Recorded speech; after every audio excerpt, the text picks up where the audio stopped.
Una de las enfermedades que es muy frecuente, sobre todo en pacientes hospitalizados y pacientes que no están hospitalizados, es la falla renal aguda o lesión renal aguda o injuria renal aguda.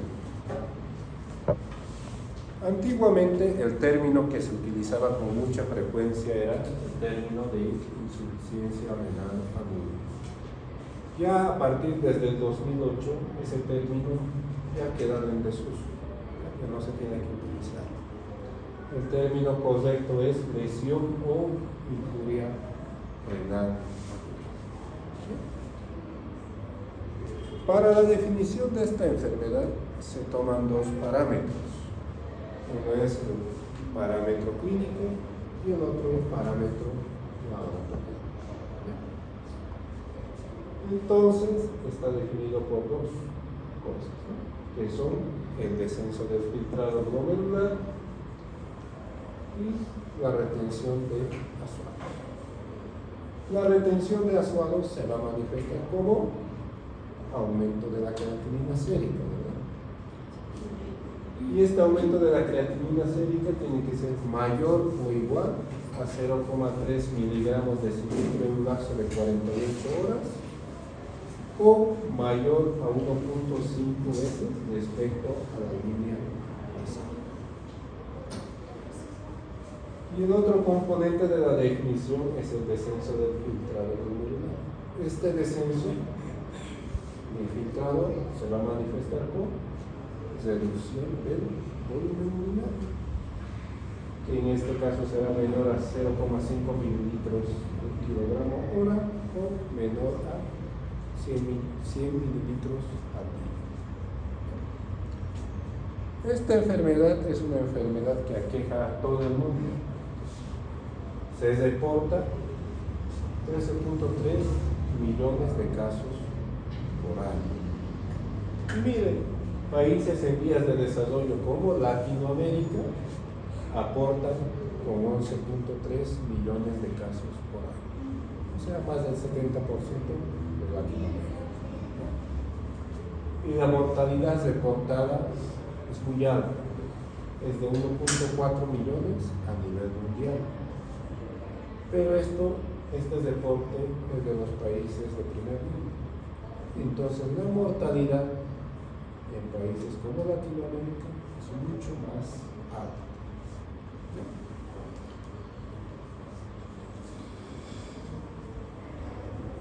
Paciente hospitalizado tiene una incidencia de más o menos del 4% de desarrollar una lesión renal aguda.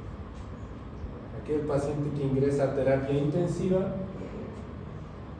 50-60% de ellos producen lesión renal aguda. Y aquellos que solo vienen a la consulta externa tienen aproximadamente el 5% de desarrollar una lesión renal aguda. Obvio que recuerden que paciente en terapia intensiva tiene muchos factores, no solo ingresa por lesión renal aguda, seguramente está infectado, seguramente tiene un TEA, seguramente tiene otras comorbilidades. En esta imagen pueden observar que la mayor incidencia se observa en Latinoamérica, ¿no? Y nos comparamos con las islas que se encuentran en la Oceanía. La etiología de esta enfermedad se divide en tres grandes grupos, que puede ser de origen presrenal o volumen dependiente, puede ser de origen intrasrenal, en la cual el daño puede estar en el glomérulo, túbulo o intersticio, o también puede estar en la vía urinaria, que se denomina posrenal. La frecuencia o la incidencia de la etiología varía. Por ejemplo, un paciente que tenga 80 años de edad, la etiología más frecuente para él, ¿dónde se?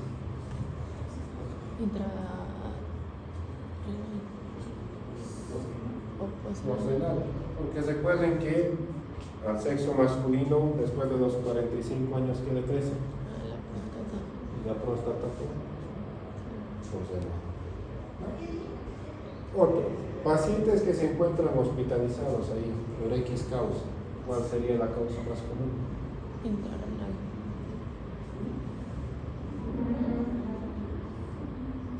Recuerden que para estar hospitalizado tiene que estar infectado, tiene que tener antibióticos, ¿verdad?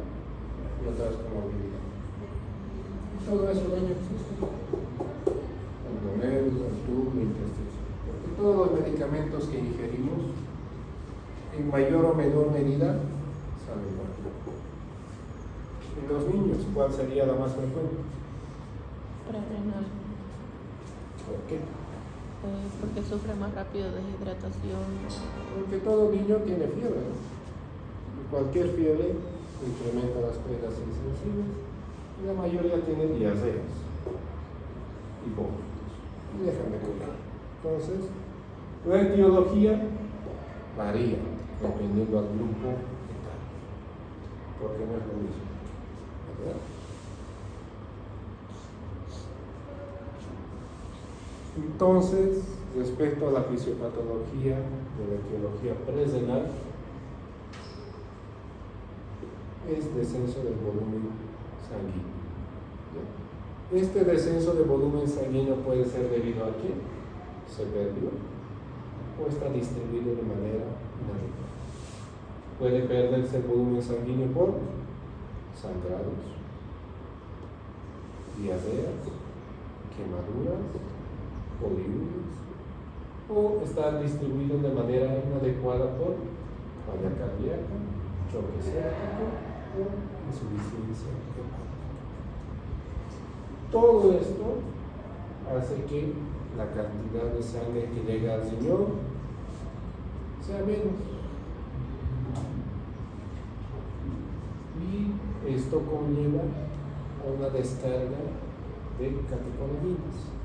Recuerden que las catecolaminas tienen la finalidad de incrementar o redistribuir la sangre hacia los órganos vitales, como cerebro y corazón, para continuar vivos. Y en ese proceso disminuyen la cantidad de sangre que le da al riñón, con lo cual disminuye el flujo sanguíneo renal y disminuye el filtrado glomerular. Y el riñón a este descenso responde de esta manera: produce prostaglandinas para incrementar el flujo sanguíneo renal, produce mayor angiotensina intrarrenal y genera un mecanismo de autorregulación biológica. Pero si el estímulo persiste, no se da tratamiento, esto conlleva a un deterioro progresivo y permanente de la función cerebral. Recuerden que cuando cualquier paciente que acude por dolor, fiebre, ¿qué le damos? Analgésicos, ¿no? Para que no le duele, un aire. Y el aire libre es otro factor que va a ayudar a que se deteriore más rápido el sistema. ¿Ya? Y si tu paciente también es hipertenso, también se bloquea. Entonces existen muchos factores. En la lesión renal aguda de etiología intrarrenal, el daño puede ser en el túbulo, en el intersticio, en el glomérulo, en los vasos sanguíneos como la arteriola aferente o eferente o la vasculatura intratemporal. Recuerden, todos los antibióticos y medicamentos son nefrotóxicos, ¿verdad? Cuando existe una infección diseminada, se denomina sepsis, ¿no? Que afecta a cualquier órgano. Si no tratan adecuadamente una deshidratación, la hipoperfusión persiste. Antecedentes de asfixia, pues disminuyen el flujo sanguíneo renal de manera permanente. Y todo eso va a llevar a la necrosis tubular aguda. Cualquier proceso inflamatorio de glomérulo, como el nefrítico, necrótico, pues daña el riñón, ¿no? Porque el riñón está conformado por nefrones, y en el nefrótico y en el nefrítico está inflamado. Recuerden que puede haber malformaciones del riñón, y eso forma parte del cáncer. Y en las vasculares, recuerden que puede haber una trombosis de un vaso sanguíneo intracelular. El CHU, que es una trombocitopenia trombótica, puede ocurrir los vasos sanguíneos o las diferentes vasculitis que pueden haber. Entonces, la etiología es amplia, no solo eso. Y en la mayoría de los casos están dos o más factores. Porque un paciente con sepsis hay que darle antibiótico, ¿no? Hay que hidratar, hay que darle los medicamentos. Cuando ocurre la lesión de etiología intrarenal, los mecanismos compensatorios, primeramente, es la vasoconstricción de la arteriola aferente. Si se genera esa vasoconstricción, el flujo sanguíneo renal va a ser menos, ¿verdad? Y si va a ser menos, se va a filtrar menos. Y si la cantidad de sangre es menos, la cantidad de sangre que sale por la referente es menos. Y esta arteriola deferente no termina ahí. Esta arteriola deferente sigue el trayecto del túbulo. Y si la cantidad de nutrientes y oxígeno que llega es menos, la célula va a tener hipoxia. Y esa hipoxia va a llevar a un futuro a una isquemia. Y la isquemia va a hacer que estas células del epitelio tubular, que son la parte de la porción tubular más lisigada, a muerte celular, ¿no? Y las células epiteliales mueren y se desprenden. Y una vez que se desprenden, se paran. Eso se llama necrosis tubular aguda. Y cuando ocurre esto, la probabilidad de que se recupere el riñón es poca. ¿Puede recuperarse? Sí.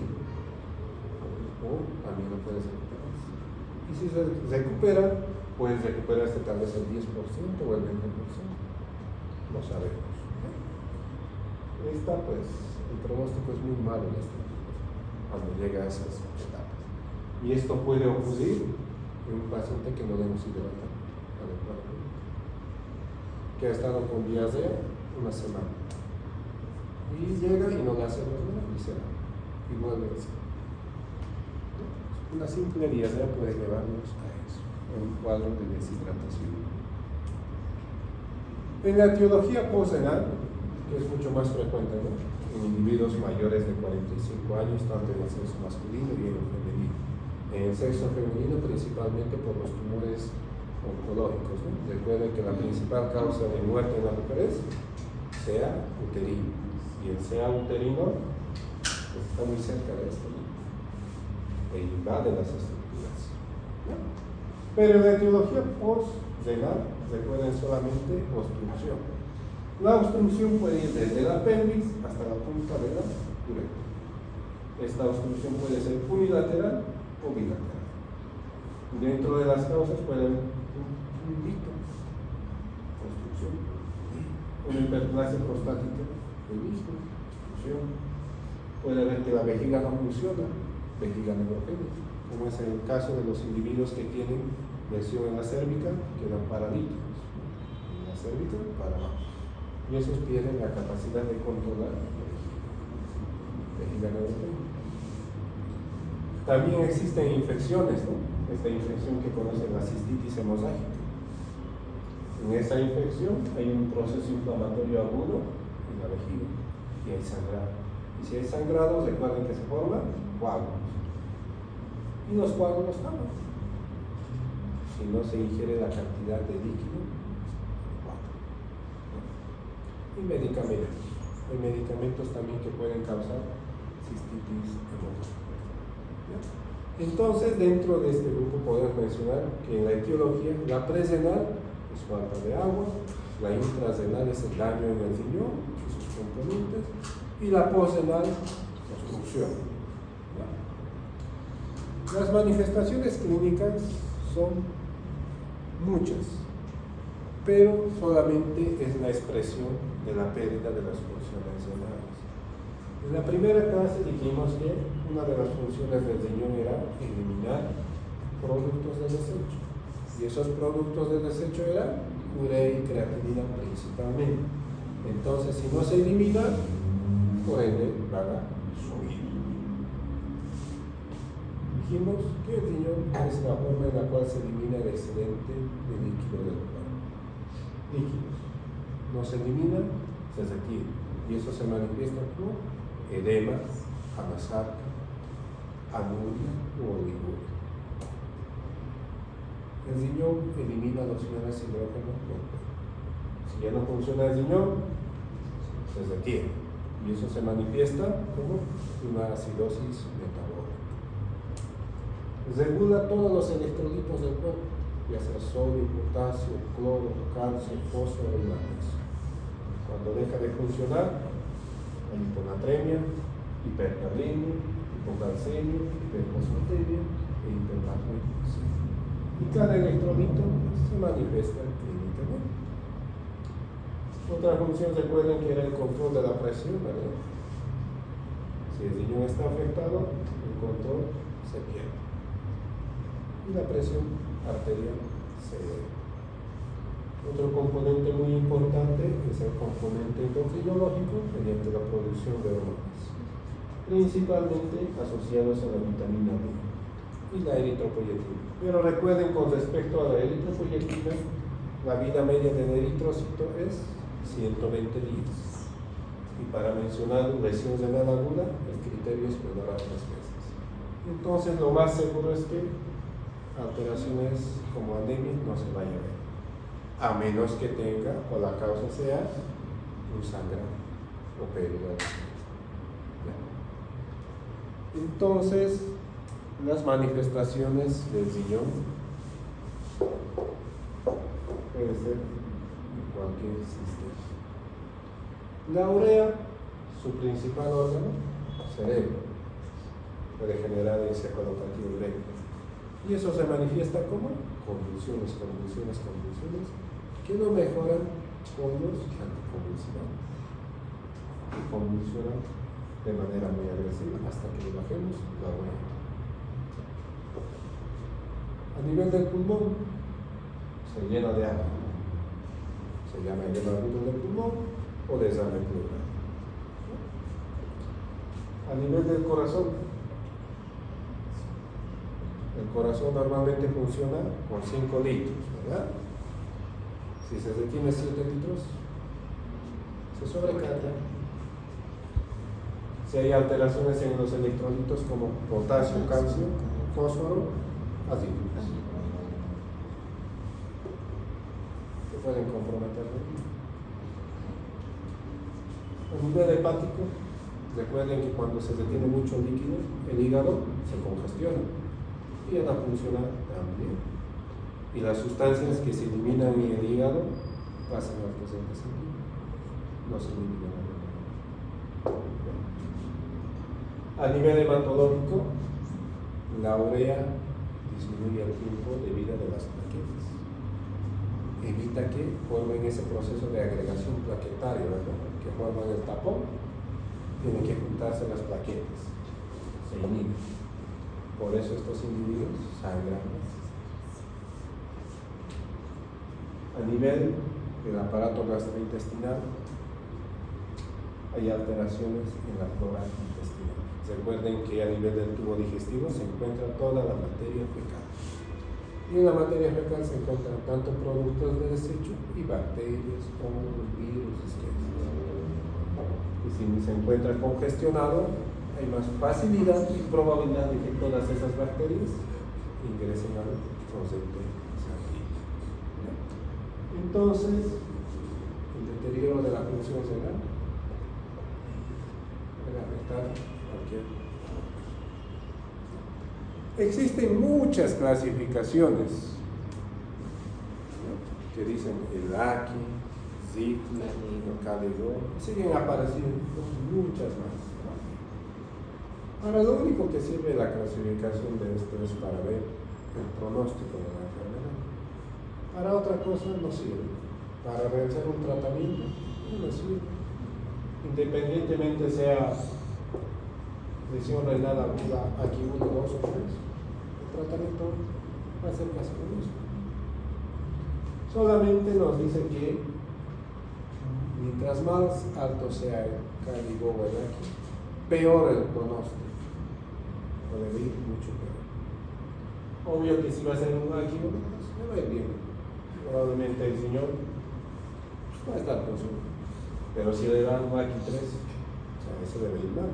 Lo más seguro que va a terminar en una terapia biológica. Entonces solo sirve para pronóstico, no sirve para otra cosa. Existen también índices urinarios. Estos índices urinarios nos sirven para determinar la etiología de la lesión renal aguda. ¿Por qué? Dijimos que en la etiología hay presrenal, intrasrenal y posrenal. Y el tratamiento para cada una de ellas no es lo mismo, es diferente. Y una manera de saber de dónde a dónde es son los índices urinarios. Existen muchos índices. Y cuando existen muchos índices, es que ninguno está bueno. Por eso hay tantos. Y se siguen saliendo más y más y más. Pero aquel que tiene mayor sensibilidad y especificidad de estos índices es el FENA, que es la fracción de excreción de sodio, que dice que si es menor a 1, piensa una lesión renal aguda presrenal. Si es mayor a 2, piensa en una lesión renal aguda intrasrenal. Pero estos laboratorios no lo tienen todos los centros, ¿verdad? Solamente hay en hospitales de tercer nivel.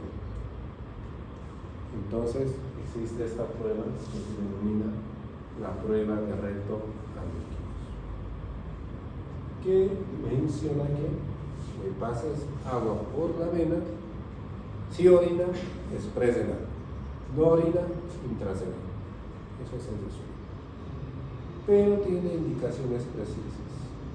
Si tu paciente está hipertenso, no lo puedes hacer. ¿Por qué? La hipertensión se puede exacerbar. Si tiene falla cardíaca o datos de falla cardíaca, no lo puedes hacer. Porque le vas a hacer una falla cardíaca. Si tiene dificultad respiratoria o datos de edema agudo de pulmón, no se hace, porque si lo hace, el paciente se muere. En estos casos, no se hace. Y en este caso lo hacemos, en la cual administran una carga de solución salina de 10 a 20 mililitros kilodosis y esperar si orina o no orina. Orina, presrenal, más agua. No orina, intrasrenal. Cuidado con eso. Y el tratamiento, pues, es sintomático, ¿no? No existe hasta la fecha actual una píldora o una tableta que diga, tómate esto y tu riñón se va a sanar. Ni va a existir, porque las funciones del riñón, como vieron, son muchas y son muy complejas. Una de las metas del tratamiento es mantener un volumen sanguíneo óptimo o euvolemia, ¿verdad? Y para esto requerirá pues pasar líquido o restringir líquido o sacar el líquido, ¿verdad? Si es un paciente que tiene datos de deshidratación, ¿qué hará? Pues pasar sangre. Pero si un paciente está edematizado, pues no le vamos a pasar agua, ¿verdad? Entonces hay que sacar el agua, ya sea con uno o varios medicamentos, con la finalidad de mantener un estado de euvolemia. Por lo tanto, el extremo como este otro extremo no son buenos. Y para eso el tratamiento inicial será pues el manejo de líquidos. Si tu paciente está deshidratado, pues le pasas agua para sacar el volumen. Si tu paciente es normovolémico, pues le darás agua respecto a sus requerimientos basales. Si tu paciente está hipervolémico o edematizado, pues tendrás que dar solamente las pérdidas insensibles y las pérdidas extrarenales, que pueden ser vómito, diarrea. Solo reponer lo que pierde. Y si tu paciente está edematizado, podrás utilizar los diuréticos. Puedes utilizar furosemida, metamina o la que tengas a la mano. También se ha hablado mucho actualmente del uso de las santinas, que sí sirven y se ha utilizado con mucha frecuencia, sobre todo en estos individuos que tienen lesiones de la aguda y choque septo. Las santinas, como la teofilina y todas esas, su mecanismo mediante el cual mejoran las funciones renales es que aumentan el filtrado glomerular. Por ejemplo, cuando ustedes toman café, tienen ganas de hacer pis, ¿verdad? Ese es el mecanismo de las santinas, actúa así. ¿Ya? Y pues el tratamiento va a ser sintomático, ¿no? Si tiene hipercalemia, pues darán gluconato de calcio, beta-agonistas o salbutamol, diuréticos, bicarbonato, resinas, y ver si responde. Si tiene acidosis metabólica, pues tendrán que dar bicarbonato, dependiendo a lo que es. Si tiene ácido úrico elevado, pues tendrán que dar alutamina, un inhibidor de las antióxidas.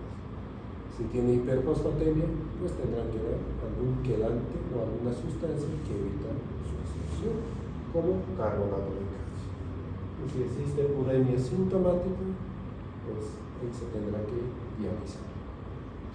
A veces, a pesar de todo el tratamiento que se le da de manera adecuada y óptima, no responde.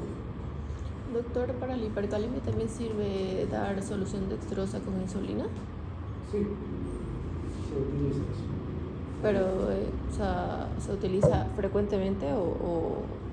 Bueno, si lo sabes usar, lo utilizas. Yo uso harto, muy frecuente. ¿Sí? Pero muchos lo usan, ¿por qué? Por el riesgo de que no saben usarlo, no saben calcularlo y tienen muchas complicaciones como hipoglucemia y convulsión. Pero si saben utilizar la insulina, pueden utilizarlo. Y más al contrario, de todas las medidas antihipercalémicas, la mejor es la insulina. Es mucho mejor que el salbutamol, que el diurético, que las resinas. Es mucho mejor, porque disminuye los niveles de potasio mucho más rápido. Pero hay que saber usarlo. ¿Ya? Si no saben usarlo, pues no lo hagan. A pesar de eso, le dan tratamiento adecuado y todo, no responde. Porque cuando llega un paciente con lesiones renal aguda, nadie te dice, le va a ir bien, le va a ir mal, le va a ir más o menos. Eso se va viendo cada día. Puede ser que hoy día esté bien y mañana ya no venga. Puede pasar, sí pasa. Entonces, la siguiente indicación será pues, la terapia dialítica. Y existen indicaciones precisas, no es meter por meter a diálisis. Y una de las indicaciones son la hipercalemia, refractaria a tratamiento, o sea que le dieron tratamiento, no funcionó, está afectando al órgano diana como es el corazón y los niveles generalmente mayor a 6.5. La acidosis metabólica que no responde al tratamiento. Sobrecarga de líquidos, principalmente el hematoglobina. O hipertensión refractaria o afección a órgano blanco. La hiperuricemia y hiperfosfatemia mayor a 10 y la uremia con repercusión clínica. Y la repercusión clínica puede ser las crisis convulsivas o hemorragias, ya sea en cualquier parte, pero con mayor frecuencia a nivel del tubo digestivo. Y existen muchas terapias, ¿no? Podemos tener una terapia dialítica en la cual podemos utilizar la cavidad peritoneal, diálisis peritoneal, podemos utilizar un acceso vascular, hemodiálisis, o en pacientes inestables que están en terapia intensiva podemos utilizar la hemodiafiltración veno-venosa continua. Pero de estas, la que mejor le iría al paciente sería esta. Pero solamente tienen pocos centros hospitalarios acá en Bolivia, no hay pocos. Y en la mayoría de los hospitales solo hay esta.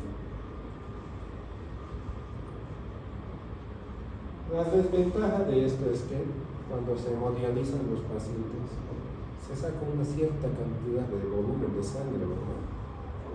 Y cuando se saca, la presión cae, hipotensa, convulsión, y no les podemos hacer un tratamiento médico. Mientras con esto no ocurre eso, ni con esto. Porque la terapia de la hemodiálisis es más o menos 4 horas, ¿no? O estos son 24 horas. Esto no generan esas complicaciones hemodinámicas de cambios en la hemodinámica. Pero, pues, si en el hospital solo hay eso, pues eso ni modo que lo vamos a dejar morir. Entonces, se tiene que utilizar lo que se tenga. Miren, la mortalidad en Estados Unidos, nosotros nos podemos comparar con ellos.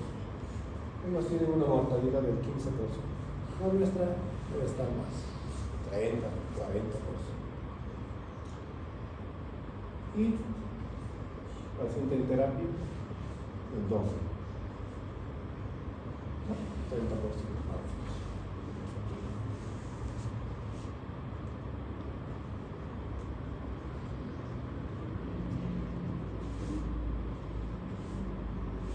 Según las guías que digo, la mortalidad de la lesión renal aguda es muy similar, ¿no? 23 al 35%, muy similar al 30%. Y las causas más comunes, supuestamente según ellos, son enfermedades cardiovasculares, procesos oncológicos. Recuerden que a medida que vamos creciendo y creciendo, la maquinaria ya no funciona como debe de ser.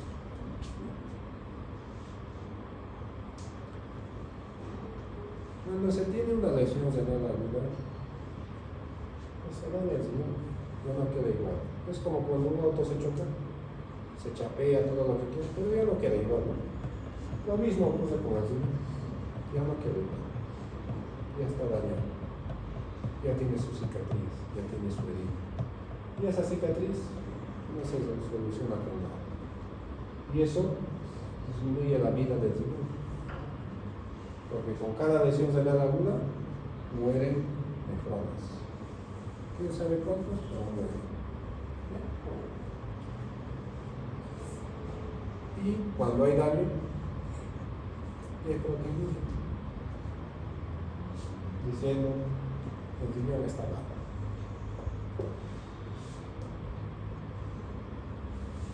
Algunos quedan hipertensos y van a requerir medicamentos para control de la presión. Y incrementan su riesgo de insuficiencia cardíaca, de infartos y ACVs. Entonces, se deteriora de manera progresiva. Y estos son factores que en niños se ve que si el bebé nace con bajo peso aparecer, tiene malformación, le hicieron tratamiento, el pronóstico es mucho peor. Pero paciente que cursó con lesión renal aguda no queda igual. Algunos quedan hipertensos, otros terminan con ya enfermedad renal crónica, puede ser estadio 2, 3, 4 o 5. Otros tienen ya proteinuria o proteínas en la orina, otros tienen hiperfiltración y otros no se recuperan. Entonces, cualquier proceso que afecta al riñón deja una marca. Y todos estos factores que ven acá se pueden controlar. Para la hipertensión, pues le daremos un antihipertensivo, ¿verdad? Para la proteinuria le daremos un antiproteinúrico. Para la hiperfiltración le disminuirá la filtración con algún medicamento. Todos estos factores se pueden manipular.